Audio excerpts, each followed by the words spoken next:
Peace and blessings, family. This is Brother Shareef with the Hour of Power. Go to Hour of Power, Shareef Hamid on YouTube.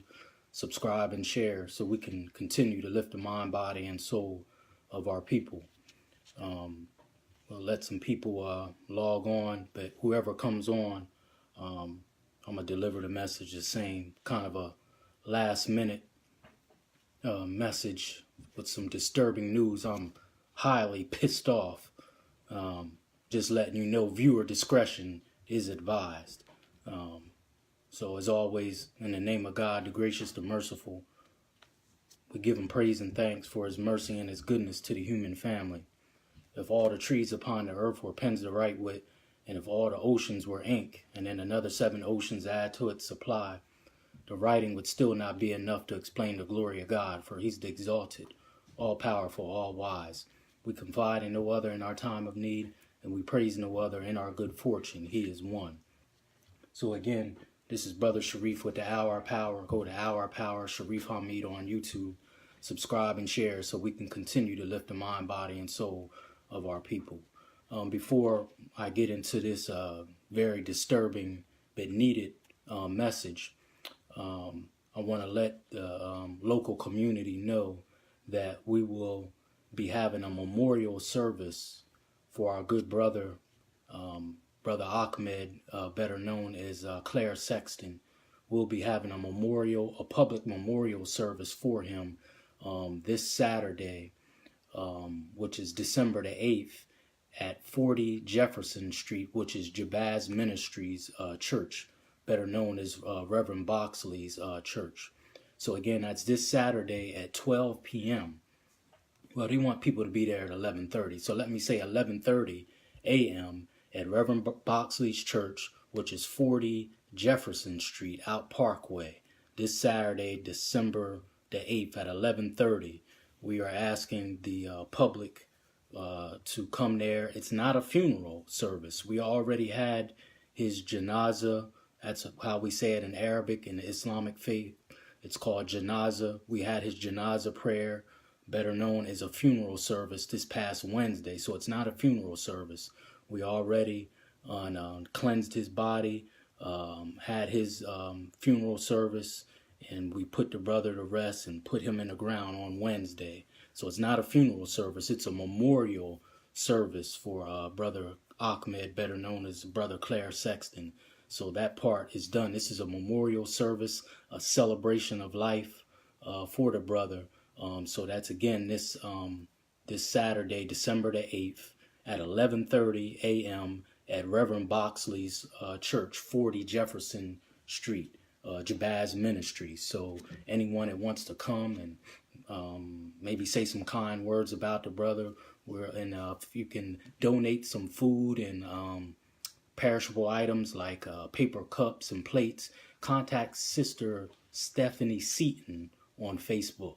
She's handling the food. Stephanie Seaton on Facebook. You can contact her. She's handling the food. The family has let me know to let the public know that those who have sent and given kind words and donations and food, that it's not unnoticed. They're just very busy, and they want me to kind of handle giving out these messages. So they wanted me to give out the message that those who have donated, sent kind words and messages on Facebook, any donations, that it's not unnoticed, and they very, very much appreciate it, and may the Most High bless you. So that's the message that they wanted me to give. So again, one more time, this Saturday, December the 8th, at Jabaz Ministries, 40 Jefferson Street at Reverend Boxley's church, we'll have a public memorial. Everyone is welcome for Brother Ahmed, aka Claire Sexton. Come with a great spirit. We are sad that we lost our brother, but we don't want it to be a sad event. Even at his funeral service, we ask people to come dressed decent, dressed in vibrant colors. His son wanted me to let people know, come in vibrant colors. I'm talking about the event on Saturday. If you can, don't come in black, because we don't believe it's a sad event. It's a celebration of life. If black is all you have, then come in black. But if you have some vibrant, lively colors with your attire, be dressed decent, come in that. It's a celebration in life, of life.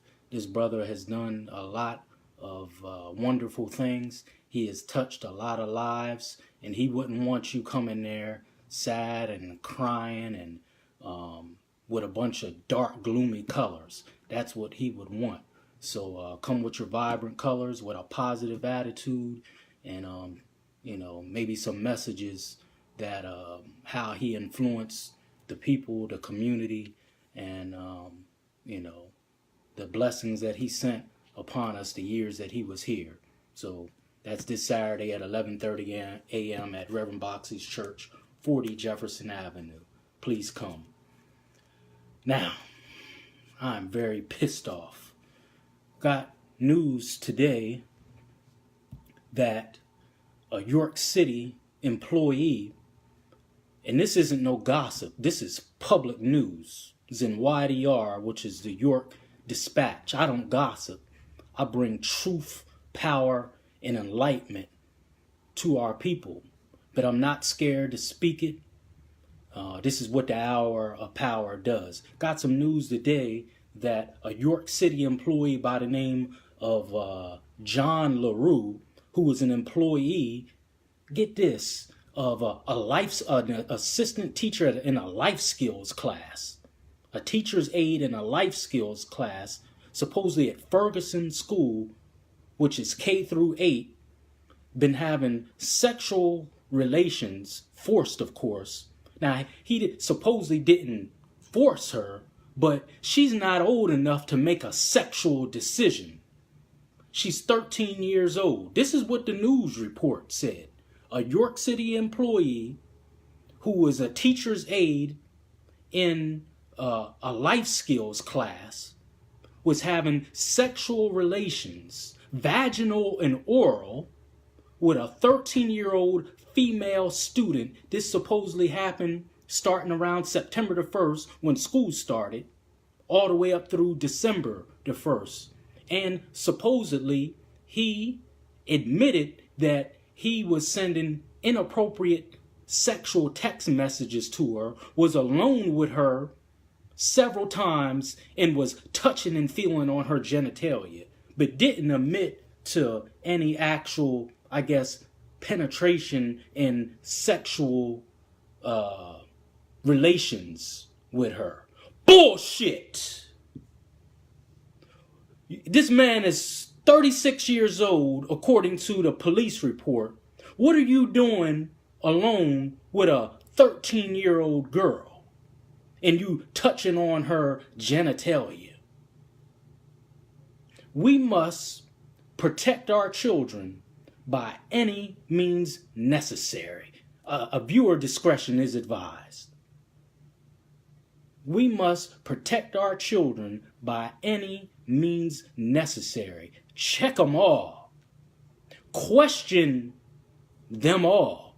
Because if you ain't doing nothing wrong and you righteous, at least trying to be righteous while you're around these children, why would you be offended if someone asks you a question? Including me, because I work with children. I work with children. I am sick and tired of hearing about our children being misused, abused, and being mistreated. Where is the safe sanctuary with our children? Where is it? They being sexually abused in the mosque? Yeah, I just did I'm fair. You can go back on, I do so many messages, but I just did a message about a month ago about children being sexually assaulted and abused in a mosque in Irving, Texas. One of the imams or something there was sexually abusing children there at a mosque in Irving, Texas. Children being sexually abused and mistreated in the church with the deacons and the pastors in particular places. Now the school. Where is the safe sanctuary for our children?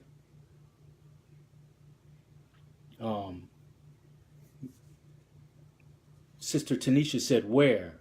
Are you asking about this case? If you're asking about this case, this supposedly happened at Ferguson School. A 13-year-old female student sexually assaulted by an employee who's supposed to be a damn a teacher's aide in a life skills class. He's 36 years old. His name is John LaRue. Never heard of him. Sounds like he's from out the country. They need to send his ass back out the country. 36 years old, and you are, and this is his own admission. All you got to do is go to YDR. This ain't no gossip. I don't gossip. He said in the police report that he sent inappropriate sexual text messages to this girl. And he was alone. Right. Okay. Tanisha said, where is the safe sanctuary? I don't know. So, he admitted to sending this girl inappropriate sexual text messages, which means he had her phone number. Why in the hell, sir, do you have a 13-year-old who works in the school, who attends the school that you're working in? Why do you have her phone number? How did that happen? Admitted to sending her inappropriate sexual text messages, was alone with her several times. This is his own admission, and admitted to touching on her genitalia. Bullshit. Bullshit. Oh, you got that cap on your head and these beads? I never thought I'd hear someone who professes to be a man of God speak in such a way. Well, maybe you never met a real man of God. I speak it straight. I'm not afraid. And I am here to speak up for our people, particularly our youth. A sane man has to watch himself around some of these girls. I work with students all the time. I was just in a school today, out a little further. And this girl was about as big as me, developed. And she didn't mean no harm. They know when people truly care about them. But she was just getting a little too close. I said, darling, you need to just step back a little bit. And I'm trying to be sane and on the right path. Can you imagine what a sick man would do around some of these girls? And boys, they ain't safe either. That is sick. A 13-year-old girl. So you admit to sending her inappropriate text messages, which means you solicited her for her phone number. None of this is her fault. Because some of us are real judgmental. Oh, fast girl. It's her fault too. She ain't have no business being over. Because the police report said that these sexual assaults, because that's what it was, happened at his house in the 1400 block of West Market. Some people will say, well, it's her fault too. That fast girl ain't have no business being over that man's house. Yeah, she ain't have no business being over there, but it's not her fault. A 13-year-old girl, which means she's in about the 7th or 8th grade, is not developed enough mentally to be making sexual decisions. And grown people, especially employees, are supposed to be guiding and nurturing these students, not manipulating and exploiting them. That's how it goes. It's not her fault. We don't know what he said to her, what kind of sick tactics he used to lower her over there, because he admits this in the police report. Said he was alone with her several times. He just don't admit to vaginally and orally having sex with her. I believe that's bullshit. Man, women are giving pussy away for free. And you want to exploit a 13-year-old girl? They're giving it away for free. Anything you want. I work with women all the time. And I'm going to just leave it at that. They're giving pussy away for free. And you want to take advantage of a 13-year-old girl? One of ours at that? You lucky I ain't the judge. You lucky you ain't in an Islamic country.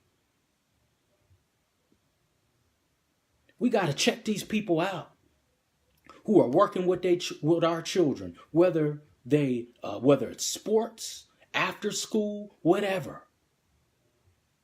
We got to stop being so lax with our children. It is a lot of sick people out here. Some man named John LaRue in a class that's supposed to be for life skills. What life skills were you teaching, bro? You supposed to be lifting the mind, body, and soul of our youth. Now you've destroyed a soul. And who else have you done that to? Do you know it's a statistic out there that says the average pedophile molests and abuses more than 350 victims approximately before they're caught?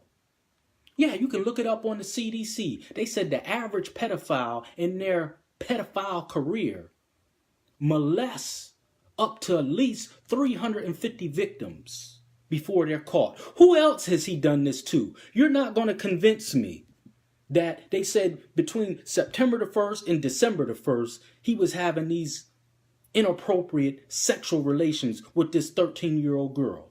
You're not going to convince me that on September the 1st, he just woke up and decided he was going to start sexually assaulting this particular 13-year-old girl.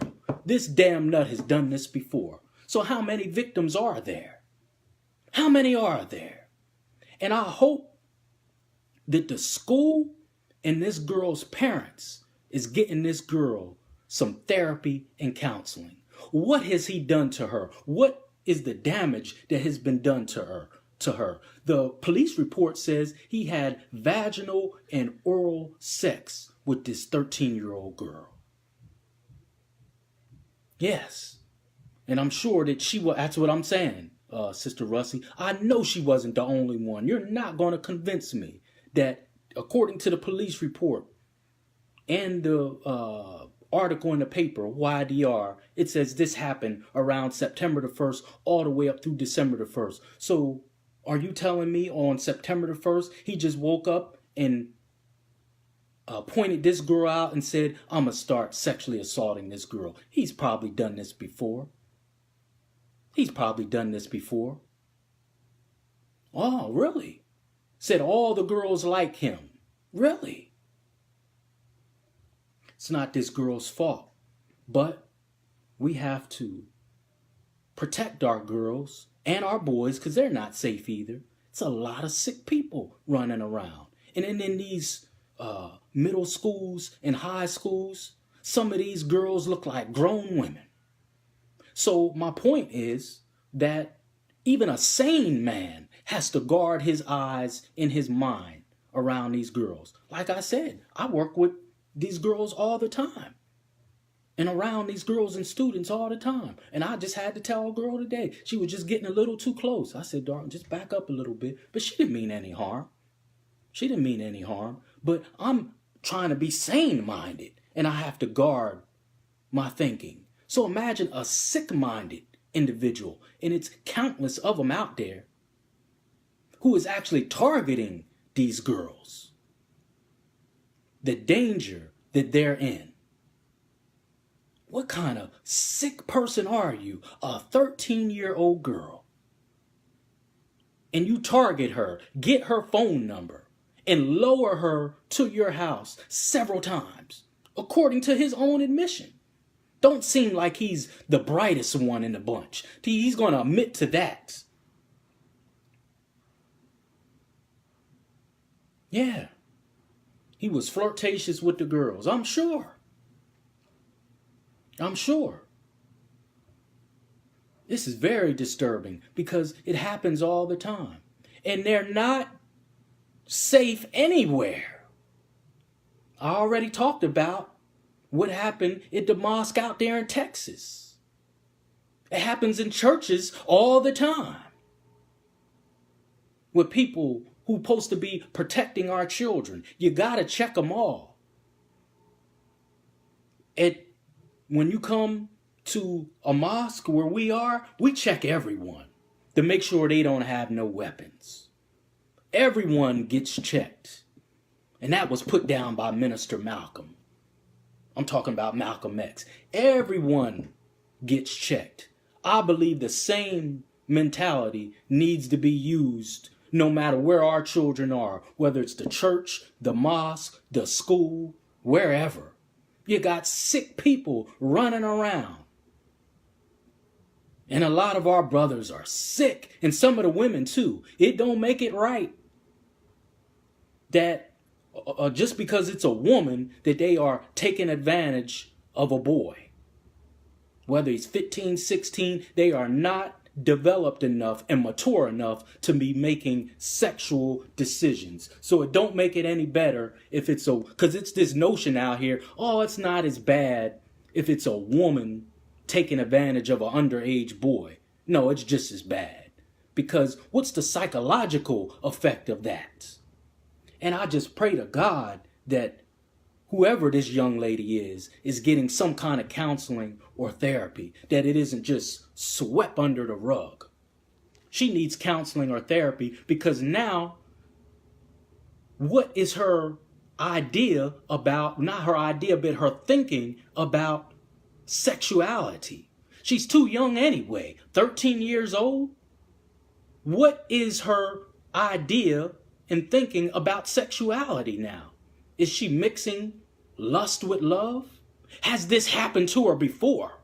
See, all this needs to be delved into now. And did she share this with her friends? Does her friends now think this is normal? Does her friends think this is normal? Because she probably was sharing what was happening to her. She's just a child. And a grown man, a 36-year-old man, most likely pounding and licking on her. That's what it said. She got to be confused.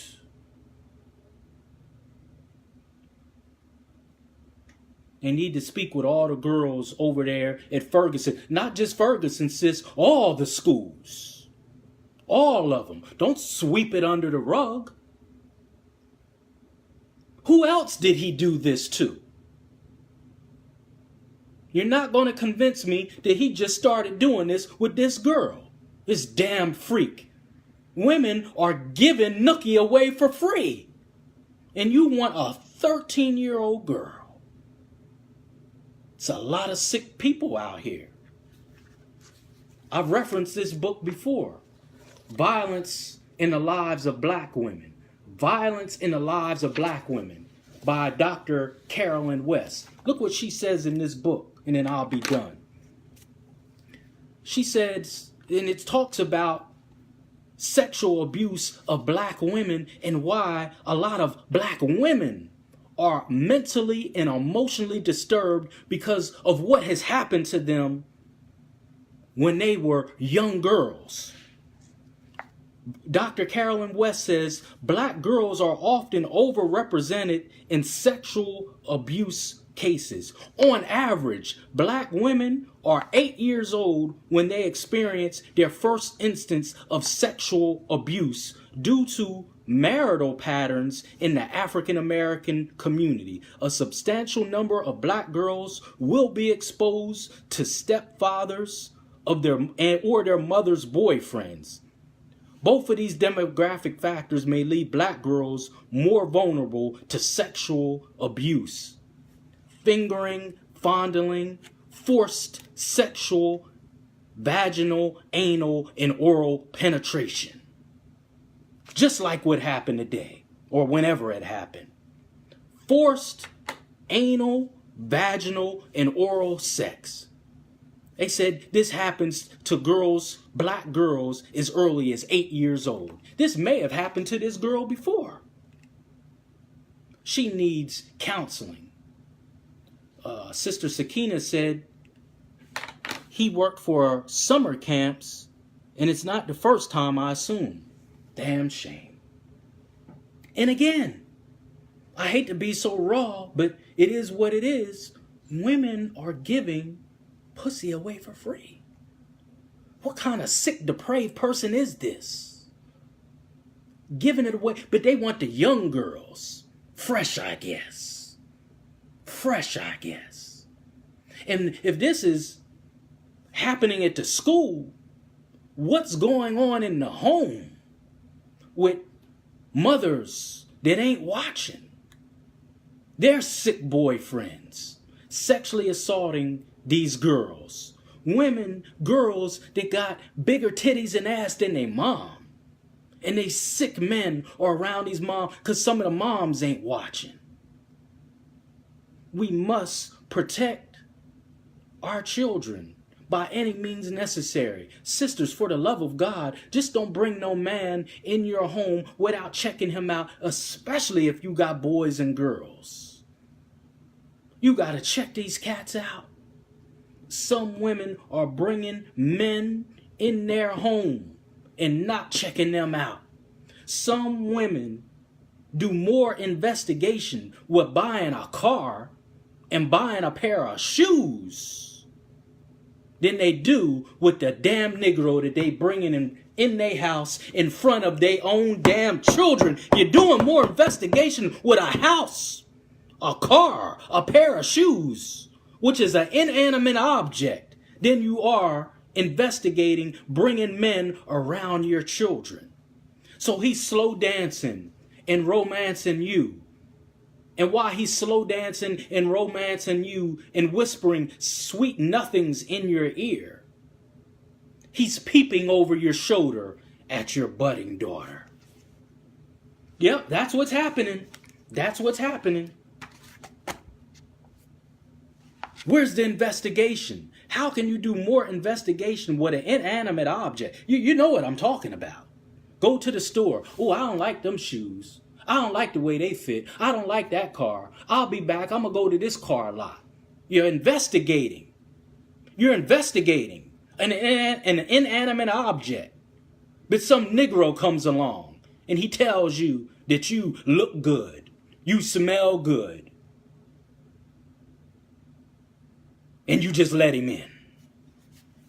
And you got innocent children who can't speak for themselves, who are depending on you for protection. And I ain't beating up on you, sisters. I'm just telling you and sharing to you what I know is going on. How do you think these sick men that is being reported in this scholarly book are having so much access to our girls and our boys? And what does it do to the mindset and the thinking of our boys when they're sexually assaulted and abused? Because our boys, for the most part, and men, they internalize their pain. They internalize it. Why do you think you got so many angry boys and men running around in our community? Something most likely has happened to them. But because we internalize our pain, we become very angry. Very angry. Because we don't want to talk about what's happened to us or may have happened to us.